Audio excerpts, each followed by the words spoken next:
Obama's 2012 campaign, former senior advisor for Ready for Hillary and founding partner of 270 Strategies, and the man that I spent election night with in 2008 in Richmond, Virginia.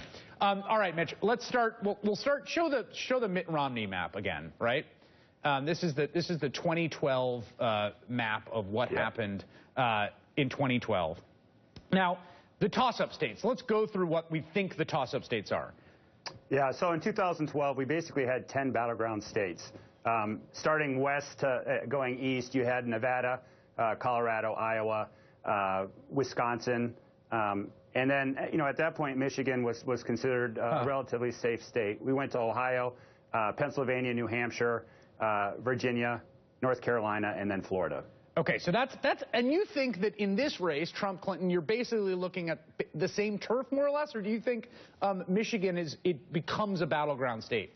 I think the 2012 map will be the foundation for where these races will play out. I do think that Michigan, we had an artificial boost in 2012 because of how weak that specific candidate was for that state. As you remember, the auto bailout, some of the statements that Mitt Romney made, even though his father was governor there, almost disqualified him immediately in Michigan. Michigan should be a closer state, and I suspect in 2016 it will be. That is interesting. I had not thought of that. So you think that he actually ran below essentially generic Republican in Michigan, Mitt Romney, mostly because of the auto bailout thing? Yeah, I mean, if you look at what's happened in the legislature in Michigan, the governor, given what's happened in Flint, that may change, but it's a state that should be much closer than it has been in presidentials. So now let's look. The clearest path, it seems to me, of a Trump victory would be all Romney states plus what?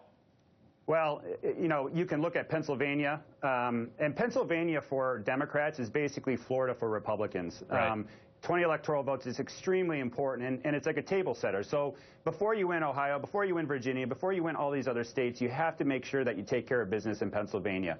And so if Trump were to outperform previous Republican nominees in the Rust Belt states, Michigan, Pennsylvania, and Ohio, it would totally change the electorate. And so you could see if he won Pennsylvania, Ohio, and Florida, he's likely to be our next president. Yeah, but Florida, Pennsylvania, and Ohio, that is, I mean, winning all three of those, just to be clear, that's a heavy lift. Well, and Pennsylvania has gone Democratic, I think, the last 6 presidential elections in a row. And because of the work that happened in 2008 during the primary, and for the work that's continued since, there's almost 1 million more registered Democrats than Republicans in Pennsylvania. So it's a very, very, very tall order for him to do that. But that is probably his most plausible path to 270. So let's flip it around. There are people saying Clinton is going to win a blowout. What would a blowout look like? It would be Obama's 2008 map plus what else? Well, you could see a scenario where Arizona should be in play, specifically against this candidate.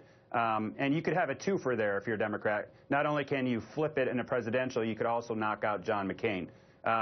You could see a scenario where Georgia is in play. You could see a scenario where Missouri is in play. It's a state that we barely lost in 2008.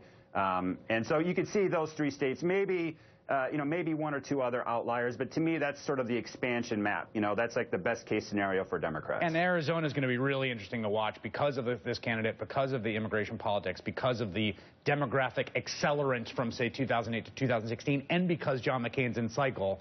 That is going to be really interesting to see if there's an operation in Arizona, what it looks like. Mitch Stewart, one of the